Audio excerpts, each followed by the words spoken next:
Oke teman-teman, untuk soal nomor satu, terdapat tiga kantong yang masing-masing berisi ratusan batu mulia. Nah, setiap kantong berisi satu jenis batu mulia yang berbeda dengan jenis batu mulia pada kantong lainnya. Untuk setiap jenis batu mulia, diketahui berat dan nilai dari setiap batu mulianya adalah sebagai berikut. Jadi ada tiga, yaitu batu mulia A, batu mulia B, dan batu mulia C, dengan masing-masing berat dan nilainya seperti yang tertera di tabel ini. Nah, apabila seseorang hanya dapat mengambil tidak lebih dari 7 satuan berat, jadi maksimum beratnya adalah 7. Nah, tentukan batu yang mana saja dan berapa banyak yang bisa diambil agar didapatkan keuntungan sebesar-besarnya. Keuntungannya dilihat dari si nilai atau si profit ini. Nah, terdapat catatan, ingat bahwa satu jenis batu mulia dapat dipilih lebih dari satu kali. Jadi, di sini tuh di soal dia minta kita untuk mendapatkan profit sebesar-besarnya, tapi maksimum berat yang bisa kita ambil tuh hanya 7. Nah, tapi untuk masing-masing jenis batu tuh kita boleh ngambil dia lebih dari satu kali. Nah, untuk soal yang pertama, tuliskan relasi rekurensi untuk F n, K, yaitu total keuntungan maksimum yang bisa kita dapat jika terdapat N jenis batu mulia dengan kapasitas maksimal K, atau si berat maksimumnya itu adalah K. Nah, jadi gimana sih buat cari si relasi rekurensinya ini? Itu Oke, berarti untuk mendapatkan si relasi rekurensi, kita fokus pada keputusan yang bisa kita ambil saat melihat batu jenis ke N. Berarti kita harus fokus pada satu keputusan yang harus diambil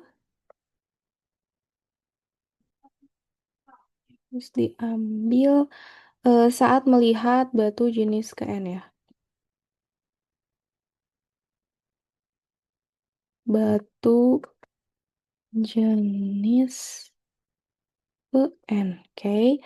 Nah, misalnya adalah kita kasih permisalan di sini misal kita ini sedang menghitung F3,7. Misal kita hitung F3,7. Berarti artinya F3,7 di sini apa? Berarti ada tiga jenis batu dengan maksimum beratnya itu adalah 7. Nah, ketika kita di sini melihat apa batu jenis C, nah hanya ada dua kemungkinan. Kemungkinan yang pertama itu diambil, kemungkinan yang kedua itu kita nggak ngambil si batu tersebut. Nah, misalkan di sini kita hitung F si 3,7 ini. Nah, kalau jika kita melihat batu C, hanya ada dua kemungkinan.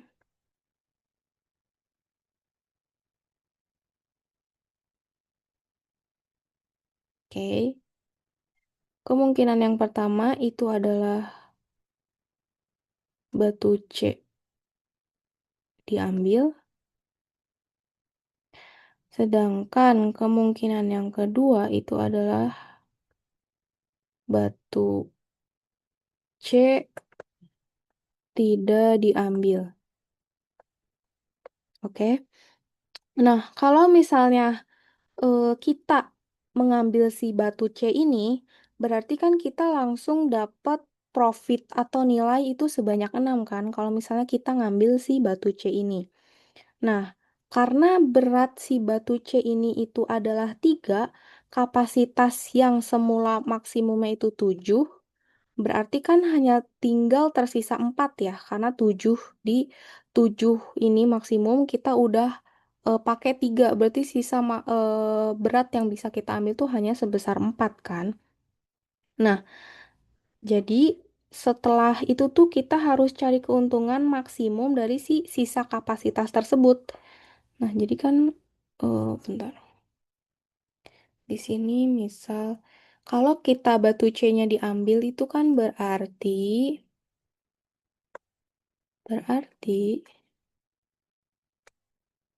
Hmm, kapasitas berat yang tersisa adalah 7 kurangi 3 atau 4 ya. Dengan profitnya itu, profitnya tadi itu berapa? Profitnya adalah 6 ya. Profitnya 6. Nah, dari sini tuh kita tetap harus cari keuntungan maksimum dari sisa kapasitasnya. Berarti kan kapasitasnya itu adalah F 3,4. Di mana si 4 ini tuh didapat dari 7 dikurangi 3 kan. Nah, kita kan berarti masih harus cari nih kapasitas maksimum profit yang bisa kita dapat dari sisa berat 4 itu berapa sih dari 3 batu yang tersedia kan. Nah, oleh karena itu, kalau misalnya keuntungan jika kita memilih batu C, jadinya keuntungan jika kita memilih batu C itu bisa kita representasikan sebagai berikut. Jadi kan tadi kita dapat profitnya itu 6 kan? Kita dapat sih profitnya itu 6. Nah, 6 ini ditambah dengan apa namanya? Sisa profit yang bisa kita ambil yaitu si F 3,4. Jadi si profit yang kita punya sekarang dengan kemungkinan profit yang bisa kita ambil ke depannya itu si yang F 3,4. Nah, jadi atau secara umumnya ini bisa kita tulis sebagai eh, PN ditambah F N, koma K dikurangi si WN. Di mana PN itu adalah profit saat ini dan si WN itu adalah weight saat ini. Kalau misalnya kita lihat tuh si PN itu berarti kan profit yang kita ambil saat itu batu C ya. Batu C profitnya adalah 6 dan si WN ini adalah weight yang kita ambil saat ini. Berarti kan weight yang kita ambil sekarang tuh si batu C ya, di mana weight atau beratnya itu kan dia adalah 4. Nah, seperti itu. Nah, sebaliknya, kalau misalnya batu C-nya ini nggak kita ambil, maka kan kita tuh mengabaikan si batu C kan. Kalau batu C tidak diambil, itu artinya berarti kita mengabaikan batu jenis C atau batu jenis ketiga kan. Karena di sini kita pakai contoh ada 3 jenis batu atau batu jenis ketiga. Nah, dan berarti kalau misalnya kita nggak ngambil batu C ini, itu artinya kan kita mengabaikan batu jenis C atau batu jenis ketiga. Nah, artinya adalah kita hanya mempertimbangkan mempertimbangkan jenis batu selain C kan, jenis batu selain C atau 2 jenis batu lainnya. Nah, berarti kondisi ini tuh bisa kita representasikan sebagai kondisi ini direpresentasikan sebagai F 2,7, di mana si duanya itu tuh adalah batu si A dan batu B, karena kita kan nggak mau ngambil batu C ya, kita tidak mempertimbangkan batu C, berarti hanya ada dua jenis batu yang kita pertimbangkan, yaitu si A dan B. Makanya di sini si F-nya itu adalah F 2,7. Sementara kan si beratnya itu masih tetap maksimumnya 7 ya, tapi yang kita pertimbangkan hanya ada dua, karena batu C ini kita nggak mau ngambil. Nah, atau secara umumnya bisa kita representasikan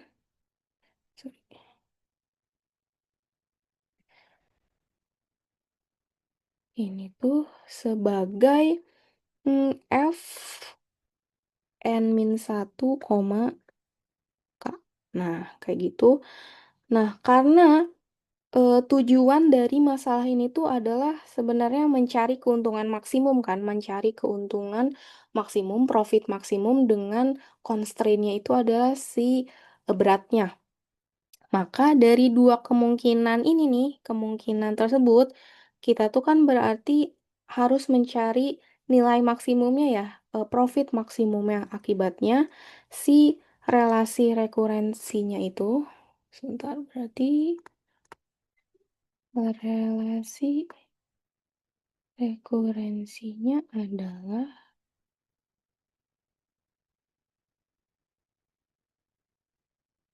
F. Sebentar. Berarti kita harus mencari maksimum dari si F n-1, K dengan, nah maksimum dari ketika batu C nggak diambil atau maksimumnya itu diambil dari batu C tidak diambil dan si batu C diambil, di mana batu C diambil itu kan tadi Pn ditambah Fn, K min Wn. Berarti di sini adalah Fn min 1, K sebentar.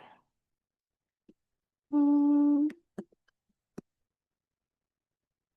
ini Fn min 1, K dengan Pn ditambah Fn, K dikurangi Wn. Nah, berarti relasi rekurens dari si ini tuh adalah kita mencari nilai maksimum dari dua kondisi. Ketika batu si N ini tuh dia nggak diambil yang ini, atau ketika batu N tersebut diambil, berarti kita harus mencari nilai maksimum dari dua kondisi ini kan. Nah, selain itu, selain dua kondisi ini, kalau misalnya apa namanya kita mau ngelihat batu ke N, kita juga kan punya kondisi di mana apa namanya ketika si nilai dari N-nya itu jenis batunya itu nol, atau ketika apa namanya batas maksimum dari beratnya itu adalah nol. Itu berarti si fungsinya pun dia nilainya akan nol ketika si N-nya itu nol, atau ketika si K-nya itu adalah nol. Nah, eh, si relasi rekurensi yang pertama ini, yang maksimum dari ketika batu N-nya diambil atau ketika batu N-nya itu tidak diambil itu, dia akan terjadi kalau misalnya si K-nya itu adalah lebih besar dari sama dengan WN. Berarti artinya masih terdapat kapasitasnya itu masih melebihi weight yang ada di saat ini.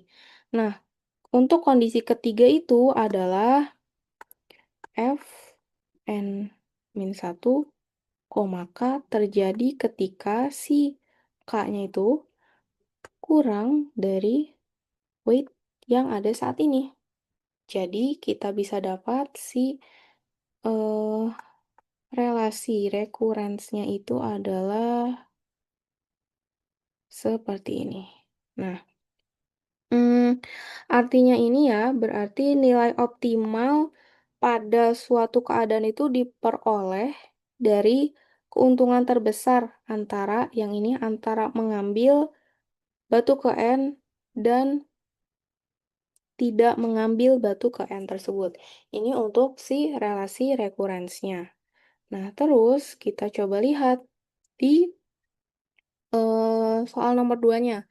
Konstruksi tabel dynamic programming dengan bottom-up approach untuk menyelesaikan permasalahan di atas. Nah, berapakah keuntungan maksimum yang bisa didapatkan? Oke, berarti kita harus mengonstruksi tabel DP dengan bottom-up approach untuk menyelesaikan permasalahan di atas, di mana permasalahannya itu adalah seseorang hanya dapat mengambil tidak lebih dari 7 satuan berat. Nah, berapakah keuntungan maksimum yang bisa didapatkan? Berarti kita harus membuat tabelnya terlebih dahulu. Kita coba buat tabelnya di sebelah sini. Tabelnya itu kita buat misal seperti ini ya. Berarti kan kita ada 0, 1, 2, 3. Karena ada 3 jenis batu. Terus si beratnya itu ini kan nggak ada ya untuk N-nya 0. Kalau untuk batu jenis pertama itu dia beratnya kan 2.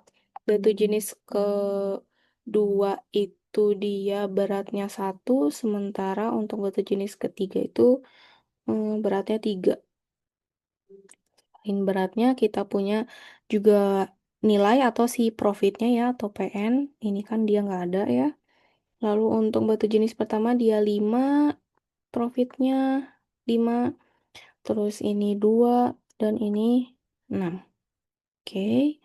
Setelah itu kita berarti di sini buat kayak gini. Nah, ini adalah K-nya ya. Berarti di atas ini. K itu berarti maksimum beratnya kan 7 ya. Berarti di sini kita buat kalau K-nya itu 0. Lalu jika K-nya 1, jika K-nya 2, 3, 4, 5, 6, dan 7. Oke. Nah, ini kita garis dulu yang mudah dibacanya. Oke.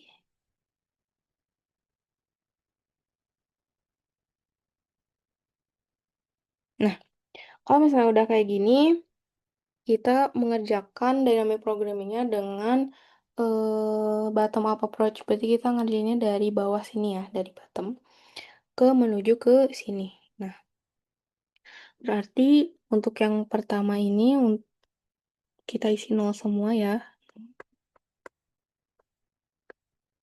Yang ini juga 0 semua. Oke, kalau udah kayak gitu, kita harus ngisi tabel yang ini kan. Berarti kalau misalnya K-nya 1, K-nya itu maksimum 1, dan kita di sini cuman bisa memilih batu jenis ke-1 dengan beratnya adalah 2 dan profitnya adalah 5.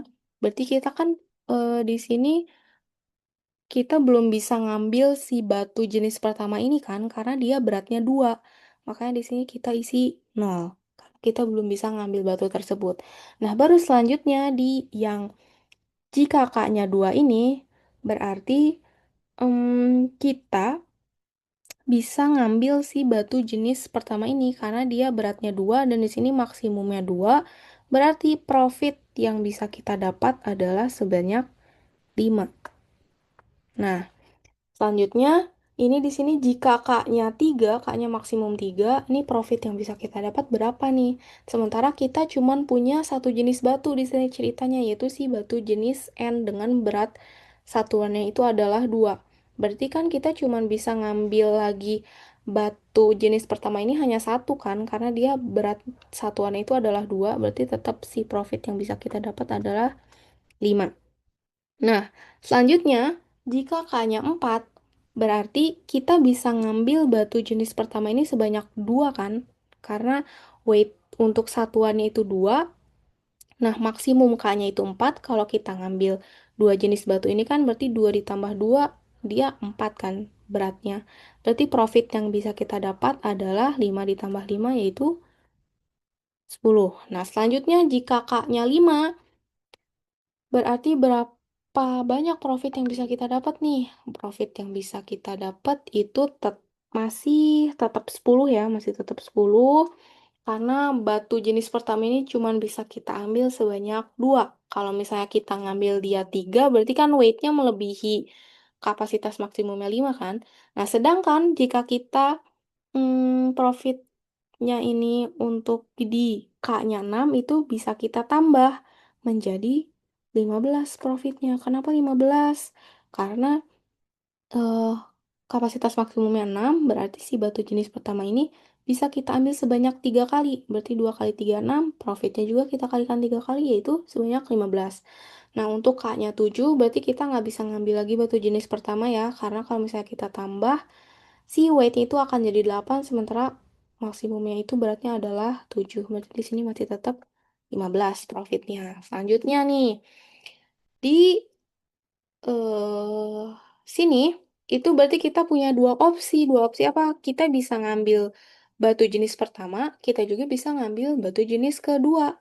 Nah, di sini adalah kapasitas berat maksimumnya itu kan adalah 1 ya, Kaknya. Nah, di sini kita udah punya dua pilihan, batu jenis pertama atau batu jenis kedua nih. Nah, kita lihat di sini maksimumnya 1. Oh, ternyata batu jenis kedua ini kan maksimum. Batu jenis kedua ini nilai beratnya adalah 1 ya. Berarti di sini keuntungan yang bisa kita dapat adalah 2. Kenapa 2? Karena kita milih si batu jenis kedua ini dengan beratnya 1. Oke, next selanjutnya nih. Kita jika dikasih constraint berat maksimumnya itu adalah 2, batu yang bisa kita ambil berarti yang mana aja dengan profit maksimum nih. Kalau misalnya kita ngambil batu jenis kedua, dia beratnya 1. Di sini maksimum 2. Berarti kan kita bisa ngambil si batu jenis kedua ini sebanyak 2 kali ya. Berarti weight-nya dia jadi maksimumnya 2. Tapi profitnya berarti kan cuma 4. Sementara kita di sini punya batu jenis pertama, di mana dia beratnya 2, profitnya 5. Berarti di sini kita bisa tulis profitnya 5. Berarti yang diambil yang mana? Batu jenis yang pertama.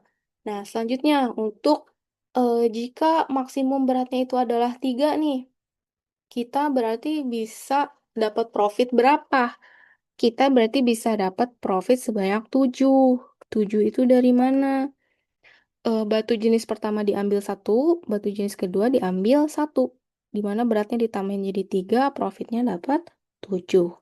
Selanjutnya, kalau misalnya nih kita mau di sini constraint-nya maksimum tuh beratnya 4. Profit maksimumnya berapa sih? Profit maksimumnya tetap 10 ya. 10 didapat dari mana? Batu jenis pertama kita ambil 2 kali. Selanjutnya, kalau misalnya apa namanya?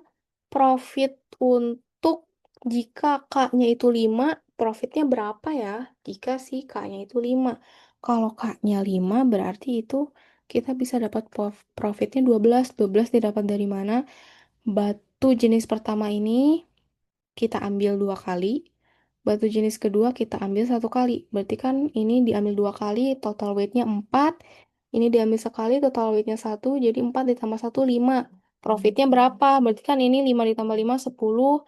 Ditambah ini 2, jadi profitnya dapat 12.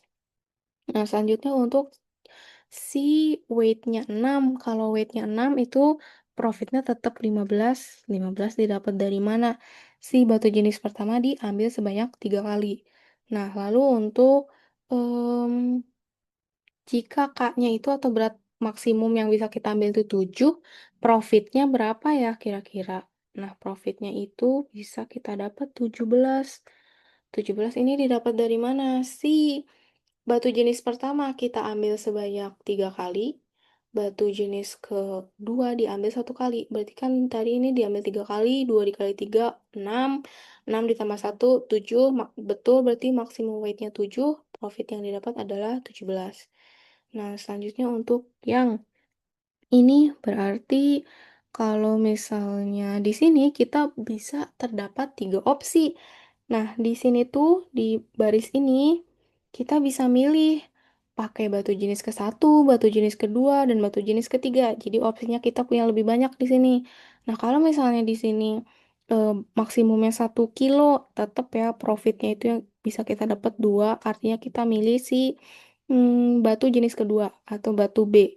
Nah, selanjutnya kalau misalnya maksimum beratnya 2 kilo, tetap ya profitnya 5, yaitu batu jenis pertama yang diambil. Kalau misalnya nih maksimum beratnya 3, profit yang diambil berapa? Sekarang bisa kita ambil nih sebenarnya si batu jenis ketiga. Dia kan 3 kilo, tapi dia profitnya itu cuma 6. Lebih besar kalau misalnya kita ambil batu jenis pertama satu, batu jenis kedua satu dengan profitnya 7. Berarti ini masih tetap 7 ya di sini. Selanjutnya kalau misalnya 4 kilo maksimum yang bisa kita ambil itu berarti 4 kilo sebenarnya bisa kan kita pakai si batu jenis ketiga. Cuman profitnya nggak akan sebesar dengan kita ambil batu jenis pertama sebanyak 2 kali, yaitu profitnya 10. Berarti di sini tetap 10. Lalu kalau misalnya si maksimum beratnya 5 ini tetap ya profitnya itu maksimumnya 12. Kalau maksimumnya di sini beratnya 6 tetap juga 15. Karena kalau misalnya kita pakai yang ini, batu jenis ketiga sebanyak 2 kali, dia tetap 12. Lebih besar kalau misalnya profitnya itu 15 ya, kayak yang sebelumnya. Dan di sini pun tetap maksimum profitnya itu adalah 17. Udah nih, berhasil berarti kita tahu nih dari sini kan, keuntungan maksimum,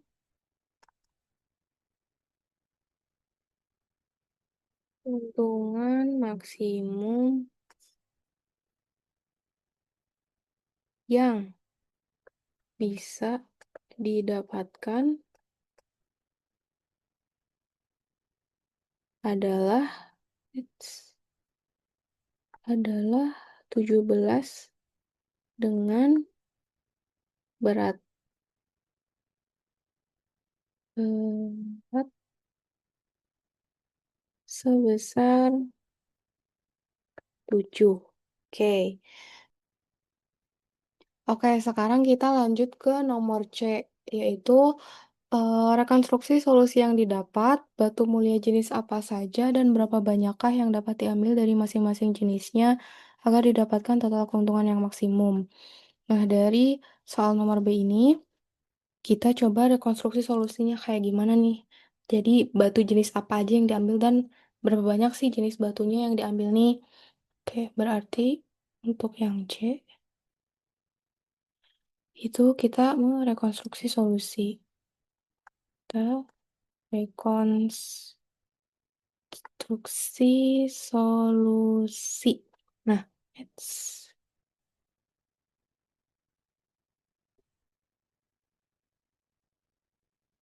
kita rekonstruksi solusi.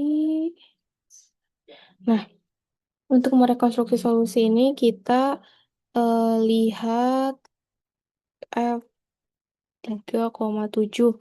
F3,7 itu yang mana? Yang ini ya. F3,7 yang ini. Nah, kita lihat si F3,7 ini. Kita bandingkan F3,7 dengan F2,7. Nilainya berubah nggak? Oh, nggak berubah nih. F3,7 dengan F2,7. Berarti kan dari sini ke sini tuh dia nggak ada perubahan. Itu artinya berarti si batu jenis ketiga nggak diambil karena profitnya itu nggak ada perubahan dari batu jenis kedua ke batu jenis ketiga. Berarti hmm, F3,7 itu kan tidak sama dengan F2,7. Berarti batu C tidak diambil. Nah, selanjutnya karena batu C ini nggak diambil, berarti kita sekarang itu lihatnya kita bandingkan si batu F2,7 dengan si F1,7. Karena batu jenis ketiga itu nggak diambil, berarti kan beratnya itu nggak berkurang ya. Kita belum mengambil batu apapun. Berarti tetap si eh, K-nya itu masih tetap di 7, tapi kita coba bandingkan si F2 sama F1. Oh, ternyata F2,7 ini tuh dia nilainya tidak sama dengan si F1,7 kan. Berarti terdapat perubahan nih. Itu artinya dari sini ke sini kan ada perubahan berat. Oh, berarti si batu jenis kedua itu dia diambil kan. Nah, berarti di sini karena F2,7 tidak sama dengan F1,7, berarti batu B diambil. Sorry, ini harusnya sama dengan ya, bukan tidak sama dengan. Berarti si batu B diambil. Nah, karena batu B diambil, kita harus meninjaunya itu sekarang F2,7 dikurangi satu ya. Dikurangi satu kenapa? Karena weight untuk si batu jenis B atau batu jenis kedua ini adalah beratnya satu. Berarti tinjau F2,7 koma min satu atau kita tinjau si F2,6. Nah, kita lihat berarti sekarang F2,6 kita bandingkan dengan si F1,6. Oh, tidak ada perubahan nih. Berarti batu jenis kedua ini nggak diambil lagi. Berarti karena F2,6 itu nilainya masih sama dengan si F1,6. Artinya batu B tidak diambil lagi. Maka kita sekarang tinjau si F1,6.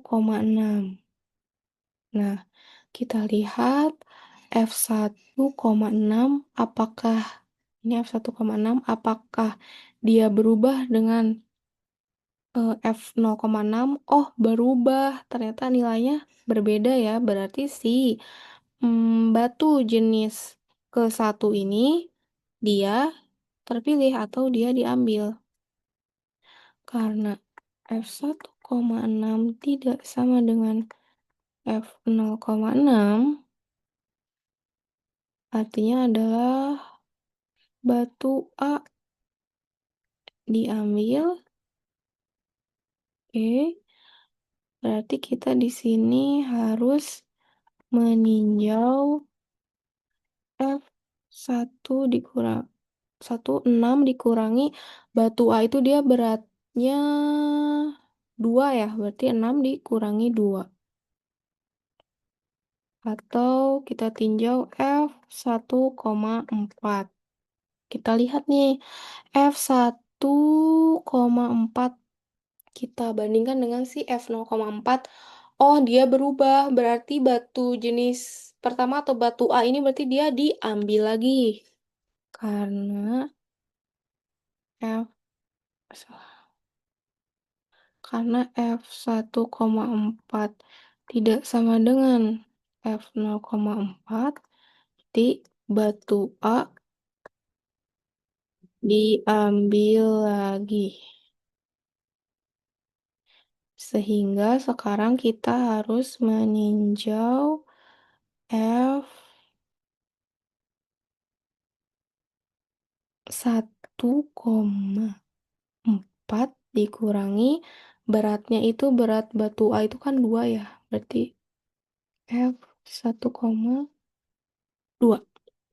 Sekarang kita lihat si F1,2 dengan F0,2. Apakah ada perubahan? F1,2 dengan F0,2. Oh, ada perubahan ya dari F0,2 ke F1,2. Berarti si batu jenis A ini dia diambil lagi. Berarti Karena nilainya itu dia tidak sama ya, berarti batu A diambil kembali. Batu A diambil kembali, berarti kita sekarang akan meninjau 1,2 dikurangi 2 atau F, sorry, tinjau F. Di F 1,0. Sekarang kita harus berarti meninjau F 1,0 kita bandingkan dengan F 0,0 nih. F 1,0 dengan F 0,0. Karena dia nilainya sama ya, tidak berubah, masih 0. Berarti batu ke A ini dia tidak diambil lagi. Karena dia nilainya sama dan dia nilainya adalah 0, berarti rekonstruksinya selesai. Jadi, batu mulia yang terpilih,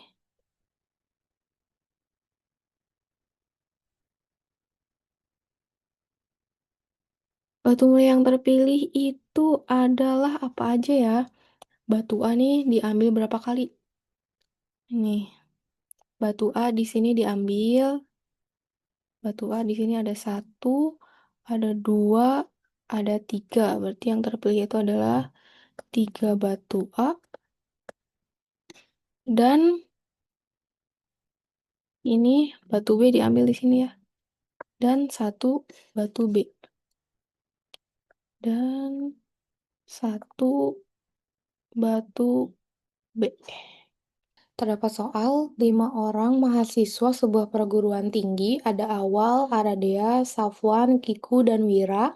Nah, mereka berlima berencana untuk berlibur bersama ke Garut. Sesampainya di Garut, mereka memutuskan untuk bermalam di sebuah penginapan.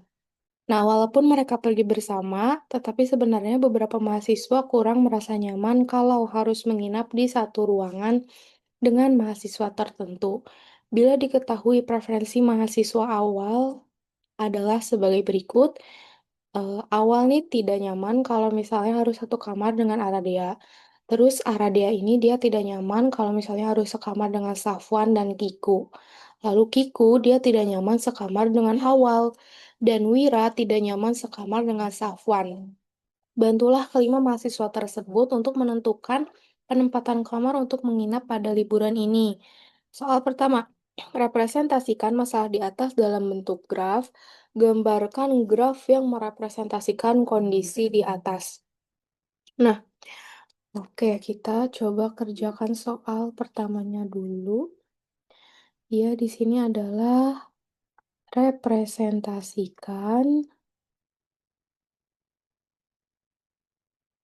dalam bentuk graf. Nah, di sini kan kita tahu nih, kalau misalnya awal itu dia tidak nyaman kalau misalnya harus satu kamar dengan Aradea. Kalau misalnya dibentuk ke dalam bentuk graf, ini tuh sama aja eh, kasusnya seperti graf coloring. Kasus mirip seperti graf coloring. Kalau di graph coloring itu kan dia ada node yang terhubung dengan edge-nya kan.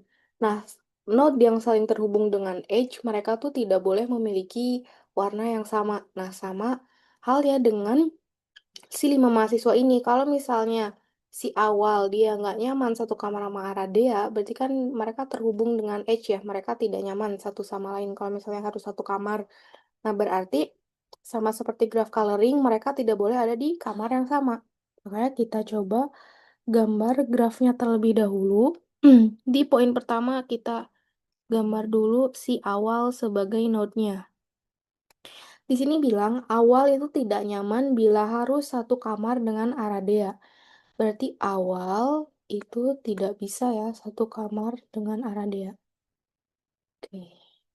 Nah, lanjut. Aradea dia tidak nyaman jika harus sekamar dengan Safwan dan Juga Kiku Aradea tidak nyaman sekamar dengan Safwan. Aradea tidak nyaman sekamar dengan Safwan dan dia juga tidak nyaman jika harus sekamar dengan Kiku. Nah, lanjut di poin ketiga, Kiku tidak nyaman sekamar dengan Awal. Berarti Kiku tidak nyaman kalau misalnya harus sekamar dengan Awal. Dan terakhir, Wira tidak nyaman sekamar dengan Safwan. Berarti di sini kita bikin Wira. Wira dia tidak nyaman jika harus sekamar dengan si Safwan. Nah, jadi graf untuk merepresentasikan masalah di soal ini adalah seperti ini ya.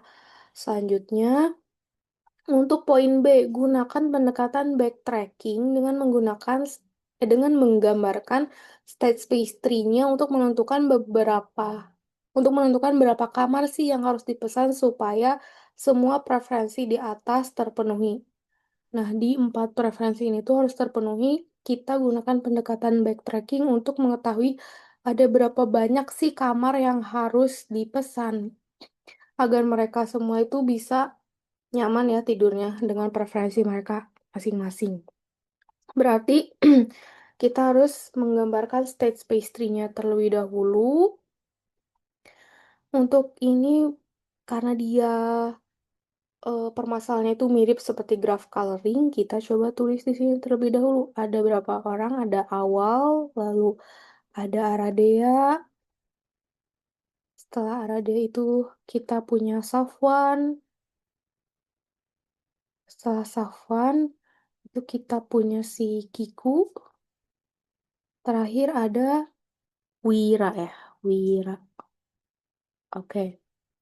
Nah, berarti kita bikin Awal ini dia ada di kamar pertama ya. Awal kita masukkan ke dalam kamar satu. Nah, kita lihat juga di sini nih. Awal sudah masuk ke kamar satu. Lalu untuk Aradea, berarti dia nggak boleh di kamar satu kan, karena dia terhubung dengan si Awal. Berarti kamar satu dia nggak mungkin. Dia salah. Dia nggak mungkin bisa di kamar satu. Berarti Aradea harus dialokasikan ke kamar lain. Berarti kita masukkan Aradea ke dalam kamar 2. Oke, setelah Aradea, di sini ada Safwan. Nah, tapi Safwan ini dia nggak mau, dia sekamar dengan Aradea. Berarti Safwan itu kita masukkan ke kamar satu ya. Kita masukkan dia ke kamar satu, karena Safwan dia nggak mau sekamar dengan Aradea. Tapi si Safwan ini dia tidak terhubung dengan si Awal. Jadi si Safwan dia oke-oke aja kalau misalnya satu kamar dengan si Awal. Oke. Habis itu di sini ada Kiku. Nah, Kiku di sini dia nggak mau sekamar sama Awal dan juga Aradea. Karena dia nggak mau sekamar dengan Awal dan juga Aradea. Sementara di kamar satu ini kan udah ada Awal ya, meskipun si Kiku ini dia bisa-bisa aja sekamar sama Safwan, cuman kan di kamar satu ini dia udah ada Awal ya, berarti Kiku nggak mungkin bisa di kamar satu. Jadi kamar satu nggak mungkin karena di situ udah ada si Awal. Kalau misalnya kita masukin Kiku ke kamar 2, itu nggak mungkin karena di kamar 2 itu ada Aradea. Sementara si Kiku ini dia nggak mau sekamar sama Aradea. Berarti Kiku nggak mungkin disimpan di kamar 2.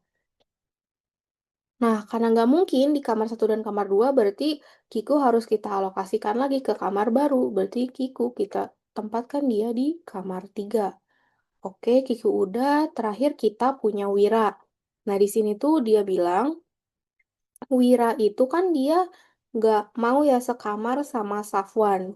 Safwan itu posisinya dia ada di kamar satu. Berarti nggak mungkin Wira disimpan di kamar satu, karena di kamar satu ini ada Safwan. Nah, berarti kalau di kamar 2, si Wira ini dia bisa tidur di kamar 2. Kenapa? Karena dia nggak ada pantangan untuk sekamar dengan orang-orang yang ada di kamar 2. Berarti ini adalah state space tree-nya. Ini adalah state ini adalah state space tree-nya. Lalu dia kan bilang juga ya, gunakan pendekatan backtracking dengan menggambarkan state space tree-nya untuk menentukan berapa kamar yang harus dipesan. Untuk berapa kamar yang harus dipesan. Berarti dari state space tree ini tuh didapat jawaban. Jadi kamar yang dibutuhkan itu ada 3 kamar ya. Kamar yang dibutuhkan ada 3. Di kamar 1 itu isinya ada Awal, terus ada Safwan. Oke, kamar 1 cuma 2 orang, berarti lanjut di kamar 2. Kamar 2 isinya ada Aradea dan Wira ya. Wira di kamar 2. Terakhir, kamar 3 itu ada si Kiku. Kamar 3 berarti ada Kiku. Oke, udah. Nah, terakhir, itu tuliskan pembagian kamar yang didapatkan. Oke, berarti ini untuk yang B. Untuk yang C-nya itu berarti kamar yang dibutuhkan ada 3, di mana kamar 1 isinya ada si Awal dan Safwan, kamar 2 isinya si Aradea dan Wira, kamar 3 isinya si Kiku. Karena dia pakai backtracking, berarti kalau misalnya ini udah nggak mungkin, kita nggak usah ngelanjutin si tree-nya lagi. Kita bikin cabang baru dan lakuin seterusnya. Kayak ini dia udah nggak bisa, berarti kita langsung X aja, nggak usah dilanjutin. Ini nggak bisa, berarti kita X aja, nggak usah dilanjutin. Yang ini kamar 3 nih bisa nih. Berarti di bagian Wira kita bisa bikin percabangan lagi kayak gitu. Oke, selanjutnya di soal ketiga ini, terdapat N karyawan dan N lokasi toko baru yang akan dibuka oleh suatu perusahaan. Nah, setiap karyawan akan ditempatkan pada masing-masing lokasi yang berbeda satu dengan lainnya. Untuk setiap karyawan, perusahaan memberikan uang transport harian yang nilainya bergantung pada jarak rumah karyawan dengan lokasi toko penempatannya.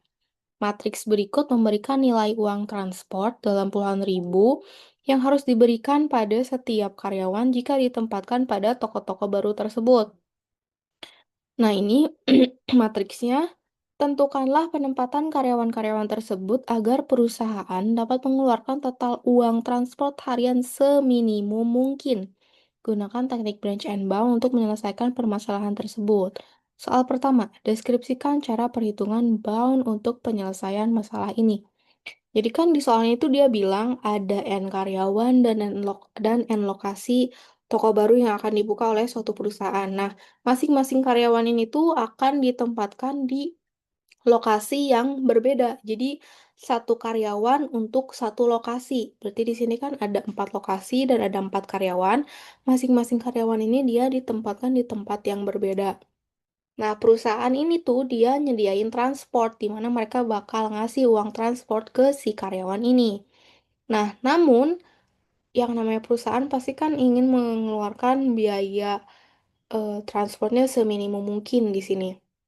Berarti kita harus menentukan nih si masing-masing karyawan ini tuh dia ditempatkannya di lokasi mana agar total uang yang harus dikeluarkan perusahaan untuk transport tersebut itu nilainya itu seminimum mungkin.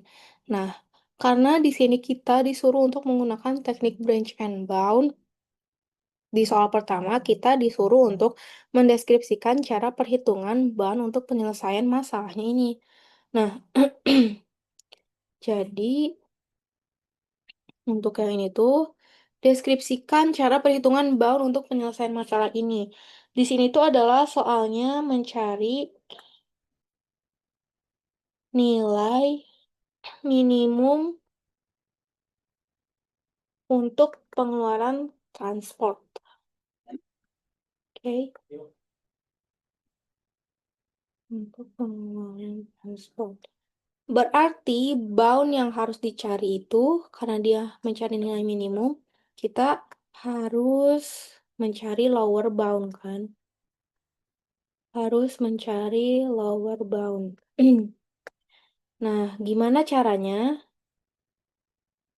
Berarti untuk cara mencari boundnya itu adalah hmm, nilainya itu didapatkan dengan menjumlahkan uang transport harian, uang transport harian yang sudah pasti akan diberikan berdasarkan solusi sementaranya.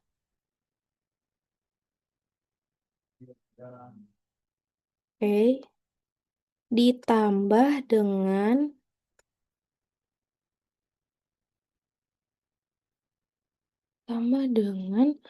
uang transport terkecil yang mungkin diberikan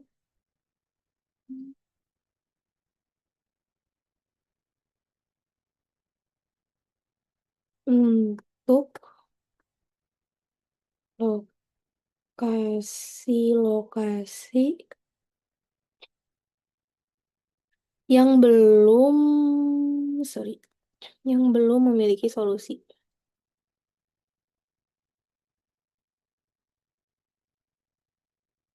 Jadi, bagaimana cara menghitung bound-nya? Kita harus menjumlahkan uang transport harian yang sudah pasti akan diberikan berdasarkan si solusi sementara ditambah dengan uang transport terkecil yang mungkin diberikan untuk lokasi-lokasi yang belum memiliki solusi. Jadi kan untuk branch and bound ini kita akan buat tree ya, buat tree. Nah, cara menghitung bound-nya gimana?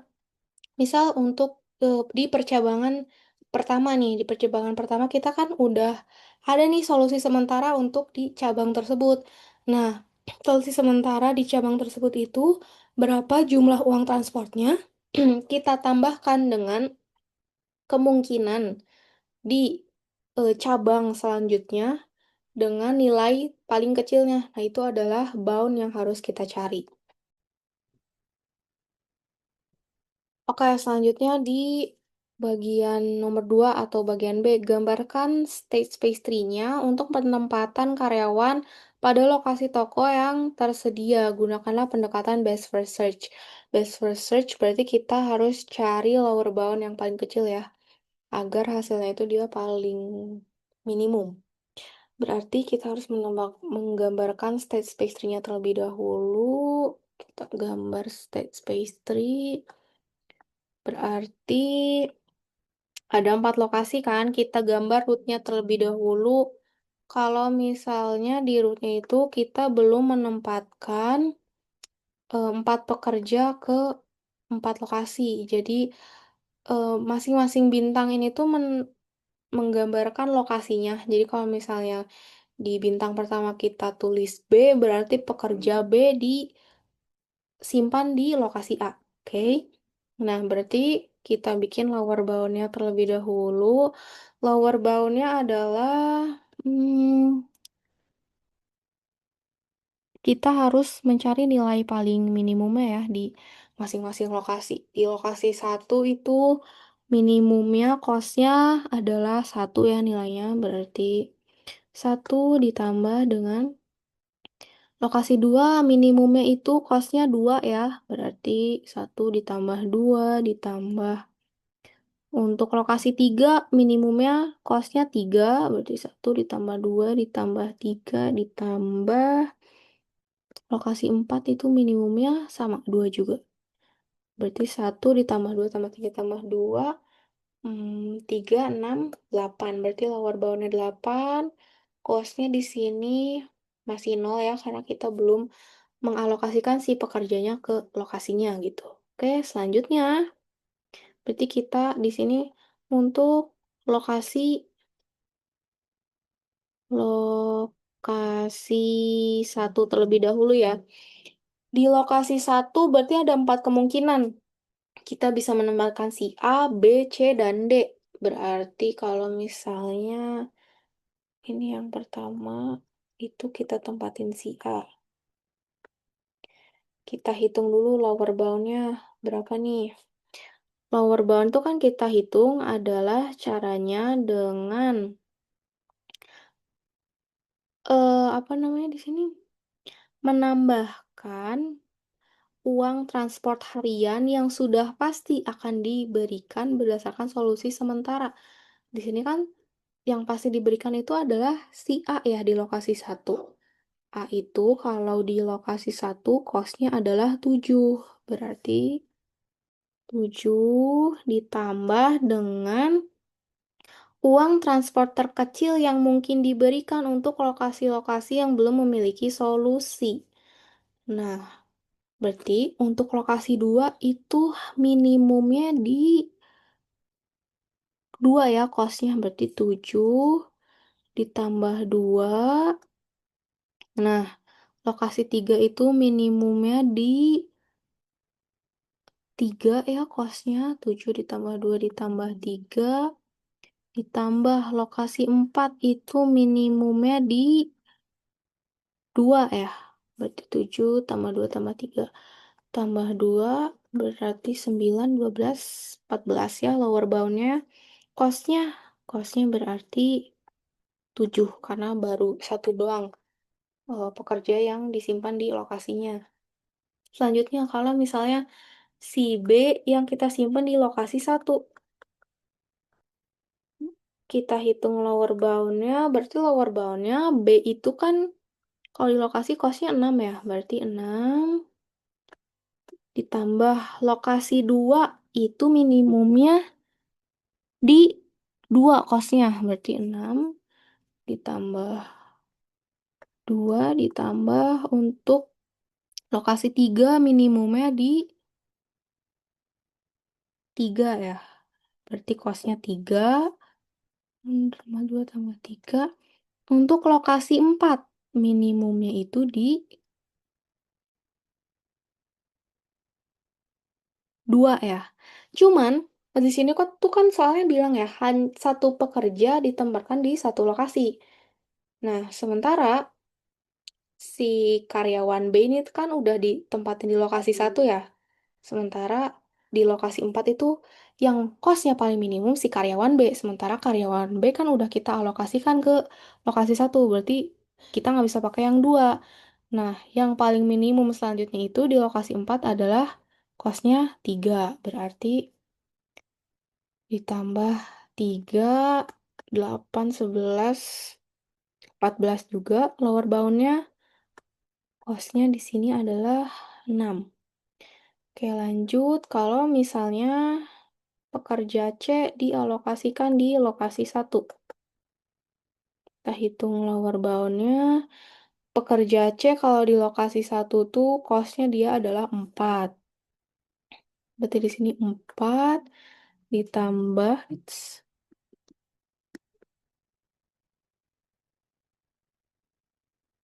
sini 4 ditambah lokasi 2.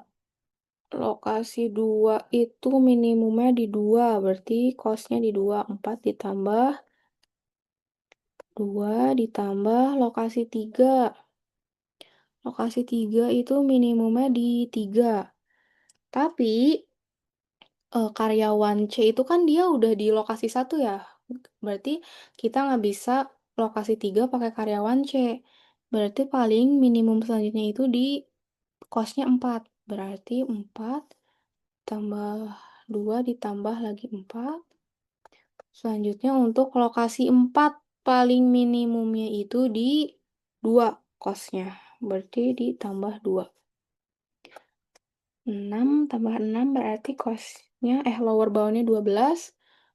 Kos yang didapat adalah 4. Oke. Selanjutnya, kalau misalnya pekerja D kita alokasikan di lokasi satu. Kita hitung lower bound-nya. Kalau karyawannya di lokasi satu berarti kosnya satu.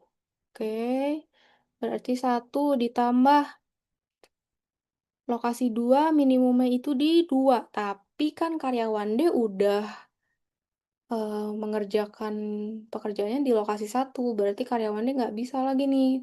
Dia diam di lokasi 2. Kita cari minimum yang lainnya. Kosnya itu di 3. Berarti satu ditambah 3 ditambah lokasi 3 minimumnya itu di 3 ya. Berarti ditambah 3 ditambah lokasi 4 minimumnya itu ada di 2. Tambah 2 berarti 4, 7, 9 ya. Lower boundnya 9, costnya itu 1. Oke, kita udah dapat lower boundnya segini nih, 14, 14, 12, dan 9. Karena lower bound yang paling kecil itu, kalau misalnya kita mengalokasikan pekerja D di lokasi satu, berarti node ini yang akan kita pilih untuk dikembangkan lagi selanjutnya untuk mencari siapa pekerja yang dialokasikan di lokasi 2. Oke, berarti kita punya 3 kemungkinan ya di sini. Untuk lokasi 2 tuh kita nempatin A, B, atau si C. Berarti untuk di sini lokasi 2 sama pekerja A. Berarti lower boundnya itu D itu kan tadi kalau di lokasi satu dia kosnya 1 ya. Oke.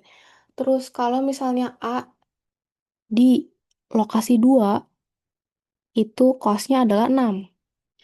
Berarti 1 ditambah 6. Nah, kita harus cari di apa namanya? Lokasi 3 sama lokasi 4. Lokasi 3 minimumnya itu di 3 ya. Berarti tambah 3 ditambah lokasi 4 itu minimumnya ada di 2. Sementara si karyawan B kan belum dialokasiin ya. Berarti masih bisa ditambah 2. Berarti di sini lower boundnya kita punya 12. Costnya berarti 1 tambah 6 ya. Costnya kita punya 7 dengan lower boundnya 12. Oke. Sekarang kemungkinan keduanya, kalau misalnya kalau misalnya lokasi kedua dikerjakan oleh si pekerja B. Berarti DB ini kita masih belum tahu, berarti kita hitung lower boundnya. D itu kan costnya 1 ya kalau di lokasi satu. B kalau di lokasi 2 itu costnya 3. Berarti 1 ditambah 3. Lokasi 3 itu paling minimumnya ada di 3 ya. Sementara karyawan C kan belum ngerjain apa-apa, jadi ini masih bisa ditambah 3. Selanjutnya untuk lokasi 4 itu minimumnya di 3. Karyawan A belum dialokasikan berarti masih bisa. 1 tambah 3 tambah 3 berarti lower boundnya 10. Costnya berarti 1 ditambah 3, 4. Oke, sekarang kemungkinan terakhir untuk di sini, kalau misalnya pekerjaan kedua dikerjain oleh si pekerja C. Berarti lower boundnya kan ini 1 ditambah kalau pekerja C di lokasi 2 costnya berarti 8 ya. Costnya 8. 1 ditambah 8 ditambah lokasi 3 minimumnya itu di 3. Tapi kan karyawan C udah kerja di lokasi 2 berarti nggak bisa. Kita pakai berarti si 4 ya. Costnya yang kedua terkecil berarti 4. 1 tambah 8 tambah 4 ditambah lokasi 4 itu minimum costnya adalah di 2 ya. Karyawan B kan kita belum mengalokasiin dia kemana-mana. Ditambah 2 berarti 9 tambah 6, 15 ya. 15. Kosnya berarti 1 ditambah 8. 1 ditambah 8, 9. Nah, kita lihat lower boundnya paling kecil di sini itu adalah 10. Kalau misalnya si pekerja B dialokasiin di lokasi 2. Ini berarti lokasi 2. Oke. Berarti node ini yang akan kita kembangkan. Berarti ada dua kemungkinan ya. Yang pertama, kalau misalnya lokasi 3 itu dikerjain sama si pekerja A. Kalau dikerjain sama si pekerja A, kita hitung lower boundnya berarti 1 tambah 3 ditambah peker- pekerja A di lokasi 3 itu kosnya 5 ya. Ditambah 5 berarti 1 tambah 3 tambah 5 ditambah ini berarti kan kalau misalnya ini D, B, A berarti ini kan kemungkinan terakhirnya C ya. Berarti pekerja C di lokasi ke-4. Itu 9 kosnya tambah 9. Berarti 4 tambah 9 18 ya. 18 lower bound. Costnya juga 18. Terakhir itu kalau misalnya pekerja C di lokasi 3. Kita hitung berarti lower boundnya 1 tambah 3 ditambah pekerja C di lokasi 3 itu costnya 3. 1 tambah 3 tambah 3. Oke. Terus berarti karena, sorry, sorry. Karena ini D, B, C berarti lokasi 4 bakal sama pekerja A kan. Pekerja A di lokasi 4 itu kosnya 3. Berarti 3, lower 2-nya berarti 1 tambah 3, 4, 7, 10. Berarti di sini kan kosnya dia 10 juga ya. Berarti didapatkanlah ini berarti jawabannya ya untuk stage pastry-nya ini berarti untuk jawabannya itu adalah di soal ketiga nih tuliskan penempatan yang didapatkan berarti penempatan yang didapatkan adalah pekerja D di lokasi 1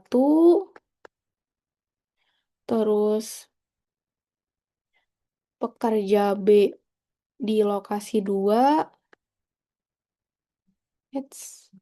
pekerja C di lokasi 3